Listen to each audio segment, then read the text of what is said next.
Liz Porter, welcome to the program. Thanks very much. Cold Case Files. You really get into the research, don't you? It's just so detailed, and I haven't finished the book, but I've got to tell you, I'm really enjoying it. Well, it's good to hear. Now, it was a tremendously long labour, but a labour of love, as it has to be with if you're going to write a book. But yeah, and there's an amazing amount of research because you can never rely on one person's account. You know, even a forensic scientist or a detective, they sometimes conflate things in their memory. So you have to make sure that you go to all the documents, you go to the court cases, the transcripts, any reports you can find, coroners' reports, other newspaper reports, lots and lots of paperwork to back up the actual interviews with the people concerned. Yeah, you would have to do that, wouldn't you? Because of any events that have happened quite some time ago, even in our own minds, the picture sort of changes, so we don't realise that how we remember things is different to sometimes how it actually happened. Exactly. Yeah. So I'm very, very aware of that aspect, and whenever possible, I'll read a court transcript. But even then, in one of the cases, which was well known in the newspapers as the body in the barrel case, it was a case of a very unfortunate pair of young girls whose mother supposedly disappeared and ran away with a truck driver, supposedly, and leaving their father to look after them. And some 20 years down the track, it was discovered that, in fact, he killed the mother, and her remains were found in a barrel. And it was only the work of the forensic scientists which was able to establish that, in fact, she'd been shot. It was the expert work of the forensic anthropologist who could construct the skull or reconstruct the skull from little fragments, and then the trace evidence experts who could discover trace elements from a bullet. Because if they couldn't prove she'd been shot, then her ex-husband could have escaped murder charges, because he might have said, well, I found her body and I hid it because I was worried that I'd be blamed, and you could never prove she'd been murdered. So that was terribly important to be able to prove that. What do you think sparks? Ask you why you're interested in this in a moment, but why do you think that we are interested in how these the pieces of these puzzles are put together?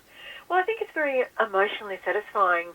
You know, in an increasingly complex world where mysteries of our own lives often are unsolved, we don't get answers. There's something very pleasingly simple and satisfying about crimes being solved and order being restored. I think it's a very deep emotional need in human beings to see puzzles solved and mysteries resolved. Well, what about you? What is it that interests you? For me, the fascination for me with forensic cases in general is to do with the expertise of the scientists. I love the patience, the dogged patience involved in working away at solving a crime like this, at examining crime scenes, and in the case of cold cases, examining very, very old crime scenes or re-examining them long after a crime has happened. For example, in one of the UK cases in the book, a murder that happened in 1988 in a flat which was then in the kind of slummy part of town. It had become gentrified in the meantime, and the flat where the murder had taken place had been renovated. So when the cold case people came back to that flat to look at it again, they because they had looked at the crime scene photographs taken at the time, and they realised that the perpetrator was bleeding himself. He had stabbed a woman to death, but he had also cut himself, as often happens in the process. I mean, I wouldn't have known this normally, but you probably wouldn't know it either. But when you stab someone, you often, if you're stabbing frenetically, you often end up cutting yourself. Of course, yeah. So they had realised when looking at the old crime scene photographs that there was a lot of blood around and a lot of blood on his hands, and he had to feel his way out of the flat in the dark. So there was blood everywhere, and they wanted to find, and a lot of that blood had been tested back in 1988, where they were looking for fingerprints. More. They were looking at they were bloodied fingerprints, but they were looking at them as fingerprints rather than as blood samples. So come 2001, they wanted blood samples for DNA. So they were looking, revisiting the flat to try and figure out where there might be new sources of blood. Anyway, examining the photographs and working out the perpetrator's exit route from the flat. They found, or they believed, that shed blood would have run down the wall and possibly behind the skirting board. But of course, in the meantime, the flat had been repainted and renovated, and if the tradespeople had done a very good job, the evidence would have been gone because they would have sanded the surfaces down. But they were rather hoping that what might have happened is the usual kind of fairly slapdash job. So they pulled off the skirting board, and you can imagine how pleased the new owner of the flat would have been, pulled off the skirting board and then scraped away underneath, and they actually found untested, intact old bloodstains, which did in fact yield the DNA profile of the killer. So, I mean, you think it was impossible, with a renovation and a repainting job, but it happened. Yeah. What is actually meant by a cold case? Well, a cold case is is the traditional police word for an investigation that has petered out, an unsolved case. And so a cold case is an old, unsolved case, which, if it's a murder, they always remain open in theory.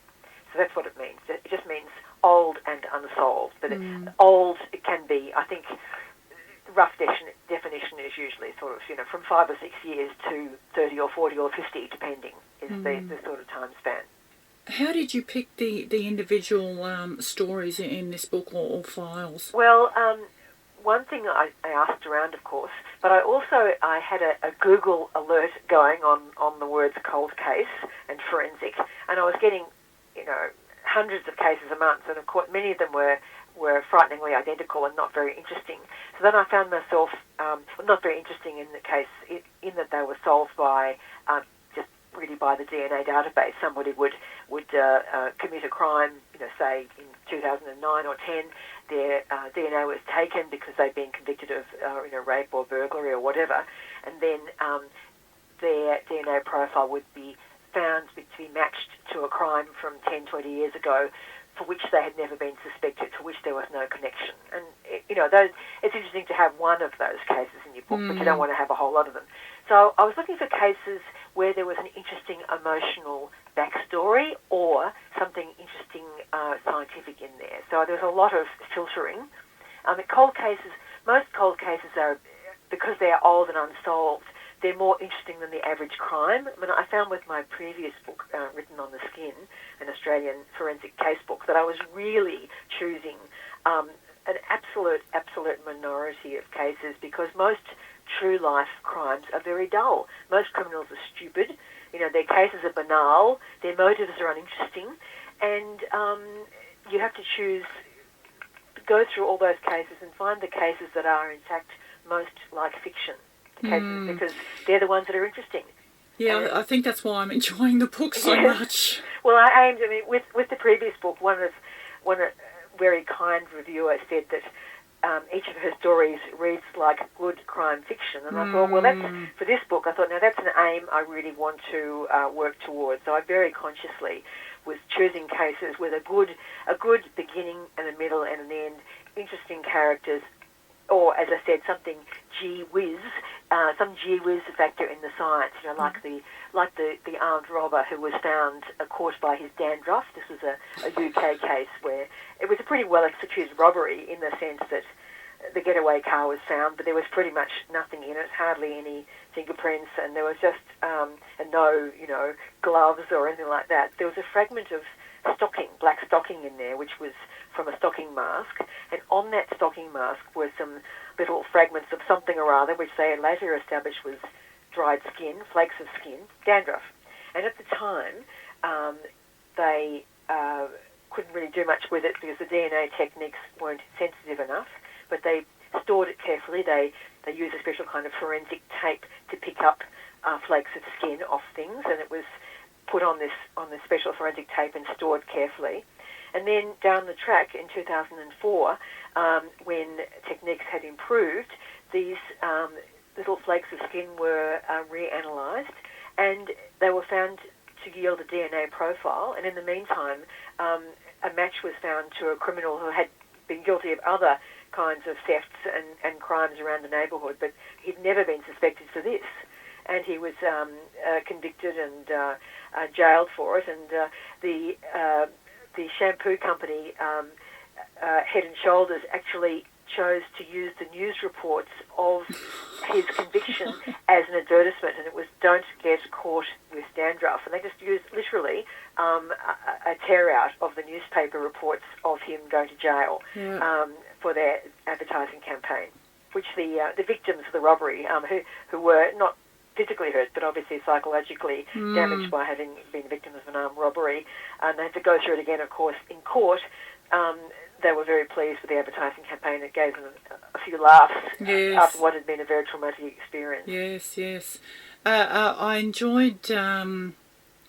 I don't know if enjoyed is the right word, but the chapter of the librarian and the lock of hair. Yes, I enjoyed that very much too, that story. Yes, and I think because it's, it's like set in the 1920s and the outrage of the public when this 12-year-old girl is found dead, and the way that she died, and it sort of made me think, yes, people would be upset today too and would be shocked and all that sort of stuff, but you wouldn't get that sort of, outpouring of emotion. That's right, but yes, to explain to the listeners, yes, this 12-year-old girl who was just carrying out an errand for her aunt in the middle of Melbourne's CBD. She was meant to be going to the Masonic Chambers building at the Paris end of Collins Street to deliver a parcel, and she never arrived, and instead she was found naked in an alleyway the next day. And the police case was that she'd been murdered by this bloke who ran a dive. It was called the Australian Wine Saloon. It was a place of ill repute, but the guy who ran it, it later was revealed, was in fact an honest and innocent man. But the police were determined that he was the killer, and a reward was issued, and all kinds of unreliable people came forward to get the reward and claimed that they'd seen this girl sitting in the saloon, which in itself was a ridiculous story. She was 12, she was very shy, too shy to even talk to the boys at her own school. How could she possibly go and sit in a wine saloon by herself drinking for hours before she's then raped and murdered by this man? It just didn't make sense, but that didn't seem to bother the police. So he was convicted and he was hung for it. And the key evidence was hair evidence. She had reddish blonde hair, and there were reddish blonde hairs found on a blanket in the saloon. But and then 80 years down the track, when this librarian starts researching the case, he was lucky enough. He applied to get the documents from the case, and unusually, the envelope containing the pieces of hair was still there. Normally, physical evidence wouldn't be kept for that length of time. So he had it reanalyzed, and there was the hair from the dead girl's head, and there was the hair from the blankets, all in this envelope, and they didn't match. They weren't a match at all. And so this poor man had been jailed on the basis of very, very poor interpretation of forensic evidence. Yes, it's just amazing stuff, isn't it? And chapter 3, the detective Prinz I don't know if that's Lupo Prinz, his name. Yes. A Tasmanian detective who was he's a bit like a detective in fiction, because in real life it's rare that somebody who has been around on a case when it was first unsolved gets to be around at the end. And in fiction it happens all the time, but in real life cops tend to get transferred and promoted, and when the case is finally reopened, they're usually not around. But in this case, because it was Hobart, so it's a smaller place, and he managed to get back onto the case. But this is a case where, again, a young woman was murdered by, well, he suspected a taxi driver, but it couldn't be proven. The science wasn't up to examining the crime scene samples. It wasn't sophisticated enough. And he and the scientists involved were determined just to wait. And they just waited in their time until the science became more sophisticated. They were able to re-examine the evidence, and this man went to jail. So it was very satisfying for him. I think what struck me with that story too was the responsibility that he felt that this case had to be solved no matter what. He was going to make sure of that. That's right. And he felt terrible because, as I said, he was certain just in his gut instinct, his veteran detective's gut instinct that this man was responsible, but they couldn't, because at that point they had blood grouping, but they didn't as yet have DNA, so they had to wait until DNA, and then for the DNA to become a bit more sophisticated, for them to be able to examine the actual bodily fluid stains that were found in the back seat of this taxi. And even then, it was they kind of had to bluff, didn't they? The guy that was charged, because they weren't sure if the DNA was going to stand up in court anyway at the time. It was the early days, and as I said, it was still relatively very early days of DNA, and they only had very small samples of statistics to be able to say this particular profile occurs in one in so many 100,000 people in the population, and they were not confident that they would be able to convince the jury, or they were worried that the defence might be able to confuse the jury, and that was really all they had. So in the end, they were very lucky that the perpetrator confessed and ended up pleading guilty. It's I think when you read about past crimes, how as you've included in the book, and then you look at the forensic scientists today, I mean, we almost sort of take it for granted that that's available now.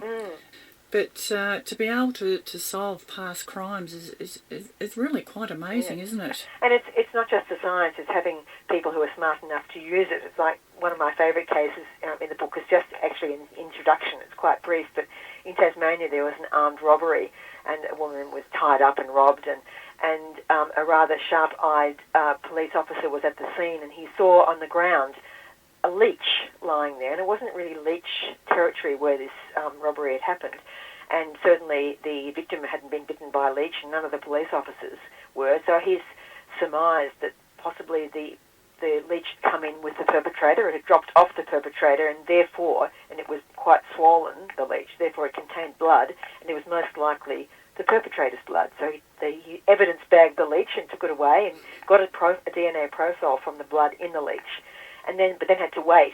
In fact, it was about 8 years before the offender, well, he may have offended again over the time, but wait till he was caught for something else, and then his DNA profile went onto the Tasmanian database, and there was a match, and he was caught for that robbery, which had very much traumatised the victim.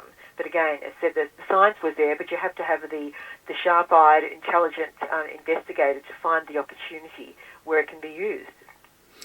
And I guess as we read your book as well, if there's a past crime and one from many years ago, it takes someone to take some sort of interest in that, and right.